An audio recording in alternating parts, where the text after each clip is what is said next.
अगर आप भी लेना चाहते हैं देश दुनिया की तमाम जानकारी तो आज ही सब्सक्राइब करें हमारे चैनल को। साथ ही नीचे दिए बेल आइकन को जरूर दबाएं ताकि हर अपडेट आप तक पहुंच सके। नमस्कार, प्रभाव साक्षी न्यूज नेटवर्क और आप सभी का स्वागत है। देश में अनलॉक 2 की शुरुआत की घोषणा केंद्र सरकार ने कर दी है। केंद्रीय गृह मंत्रालय की ओर से जो गाइडलाइंस जारी की गई हैं उसके मुताबिक 1 जुलाई से देश में अनलॉक 2 शुरू होगा। इसमें गाइडलाइंस में साफ कर दिया गया है कि कंटेनमेंट जोन में किसी प्रकार की कोई राहत नहीं दी जाएगी। जो रात्रिकालीन कर्फ्यू है वो रात 10 बजे से सुबह 5 बजे तक रहेगा।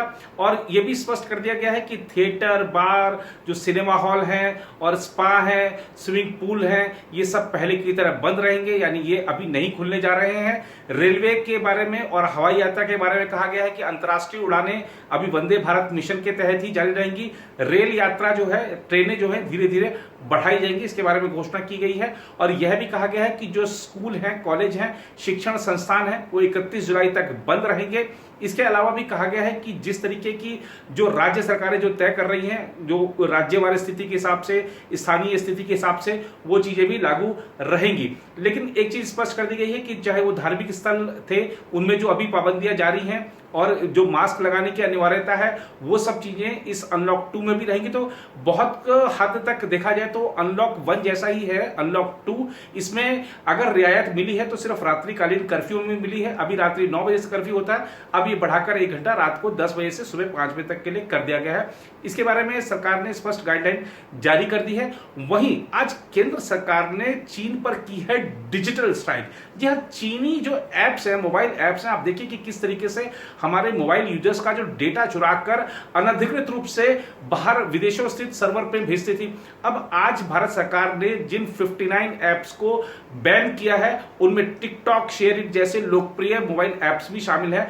आईटी मंत्रालय की ओर से जो बयान जारी किया गया है उसमें बताया गया है कि ये जो एप्स हैं, चीनी एप्स हैं, ये एंड्रॉयड पे और आईओएस पे दोनों प्लेटफॉर्म पर भारतीयों के जो डेटा है वो चुरा रहे थे। और इसके बारे में हमारे को खुफिया सूचनाएं मिली थी, उनकी पुष्टि हुई है। और भारतीय इंटरनेट उपयोगकर्ताओं की, भारतीय मोबाइल उपयोगकर्ताओं की जो डेटा की सुरक्षा है उसको देखते हुए, उसकी गंभीरता को देखते हुए, उसकी सुरक्षा की महत्ता को देखते हुए सरकार ने बड़ा कदम उठाया है। और इस कदम से निश्चित रूप से चीन की जो आईटी कंपनियां हैं उनका हिलना, उनका डगमगाना तय है।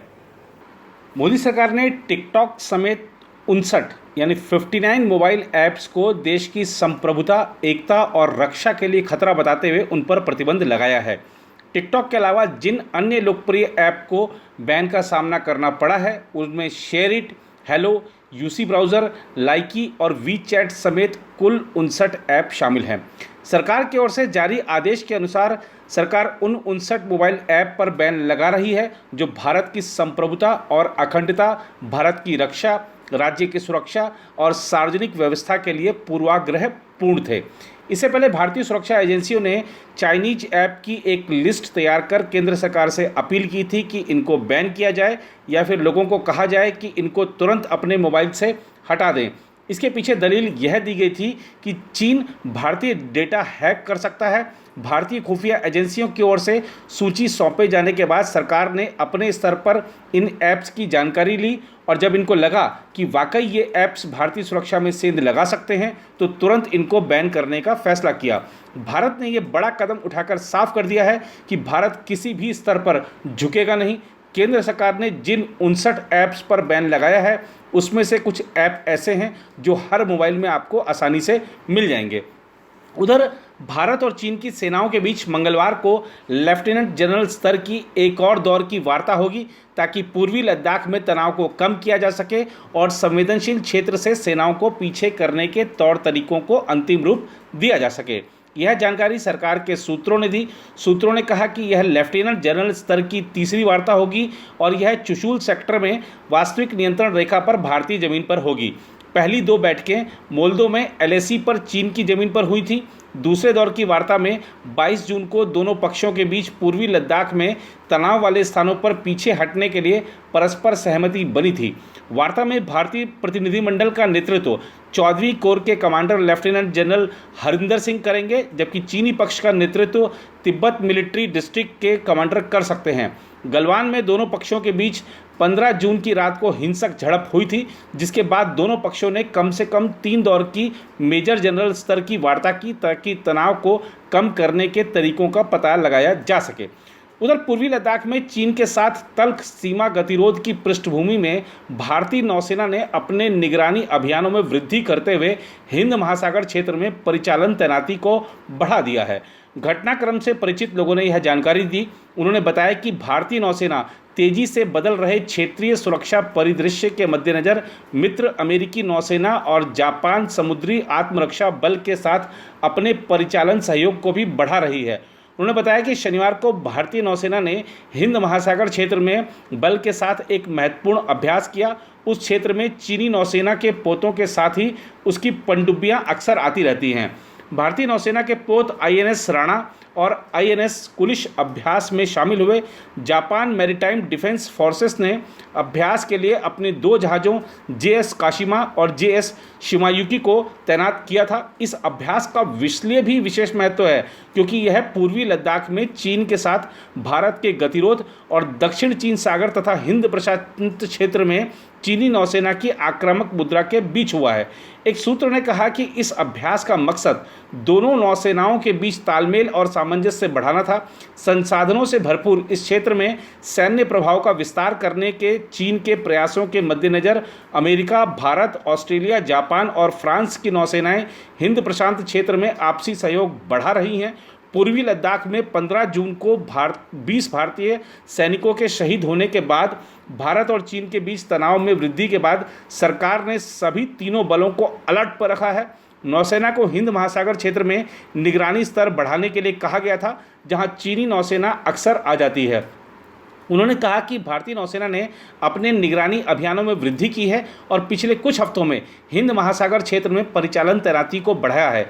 एक सैन्य विशेषज्ञ ने कहा कि हम हिंद महासागर क्षेत्र में चीनी गतिविधियों पर नज़र रखने के लिए निगरानी बढ़ा रहे हैं।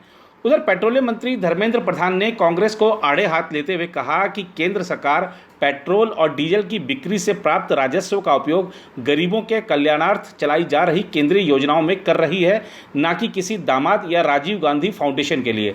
प्रधान ने कांग्रेस पर यह तंज इसलिए कसा क्योंकि सोमवार को कांग्रेस ने पेट्रोल डीजल की कीमतों में लगातार हो रही बढ़ोतरी के खिलाफ राष्ट्रव्यापी प्रदर्शन किया और पार्टी के अध्यक्ष सोनिया गांधी ने कहा कि लॉकडाउन के बाद पिछले 3 महीनों में मोदी सरकार ने 22 बार पेट्रोल डीजल की कीमतें बढ़ाई।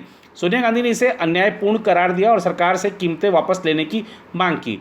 कांग्रेस नेतृत्व पर पलटवार करते हुए प्रधान ने एक बयान में कहा कि ऐसा लगता है सोनिया गांधी यह भूल गई हैं कि पंजाब, राजस्थान, महाराष्ट्र और झारखंड की सरकारों ने भी पेट्रोल डीजल पर वैट बढ़ाकर जनता पर बोझ डाला है।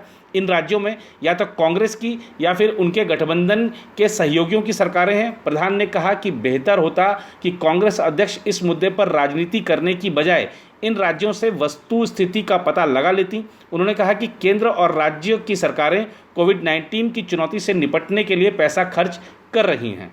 तो अनलॉक 2 अब 1 जुलाई से शुरू हो रहा है। ना मेट्रो ट्रेनें चलेंगी, ना सिनेमा हॉल खुलेंगे। फिलहाल हमें अनलॉक 1 की तरह ही 1 महीना अभी अनलॉक 2 में रहना है। लेकिन देखिए, अनलॉक 1 में जिस तरीके से जो संक्रमितों की संख्या में इजाफा हुआ है उसको आप सावधानी बरतें। अनलॉक 2 में उस तरीके की गलतियां ना करें जो अनलॉक 1 में की गई हैं। आज जो महाराष्ट्र है उसने लॉकडाउन को 1 महीने के लिए बढ़ा दिया है। तमिलनाडु में भी ऐसा ही हुआ है। कुछ एरिया में 1 महीने के लिए या 14 दिन के लिए अलग अलग स्थिति के हिसाब से लॉकडाउन बढ़ाने की रिपोर्टें आई हैं। हालांकि अगर हम देखें तो ये जो लॉकडाउन लगाया जा रहा है इसमें काफी हद तक सरकारों ने ढील भी दी है ताकि आपका कोई काम ना रुके। जो जरूरत के काम है वो होते रहें, अर्थव्यवस्था भी पटरी पर लौटती रहे। लेकिन लोगों को अभी गंभीरता शायद इस महामारी की समझ आ नहीं रही है। और अगर हम देखें इसके अलावा आज की बड़ी खबरों के बारे में तो उत्तराखंड से एक बड़ी खबर आई है कि 4 धाम यात्रा की इजाजत अब जो बोर्ड है उसने दे दी है। लेकिन अभी उत्तराखंड से बाहर के लोगों के लिए यह यात्रा की मंजूरी नहीं मिली है। उत्तराखंड के लोग ही अभी चारधाम की यात्रा कर सकेंगे। इसके लिए उनको जो ऑनलाइन रजिस्ट्रेशन कराना पड़ेगा, जिसके बाद उनको ई पास उपलब्ध कराया जाएगा और उस ई पास के जरिए वो यात्रा में जा सकेंगे। लेकिन इस यात्रा के दौरान भी कई सारे जो नियम लगाए गए हैं और शर्तें रखी गई हैं, वो सारा का सारा ऑनलाइन चीजें उपलब्ध हैं। फिलहाल आज की रिपोर्ट में इतना ही। बाकी देश में खबरों के लिए बने रहे हैं प्रभात साक्षी के साथ।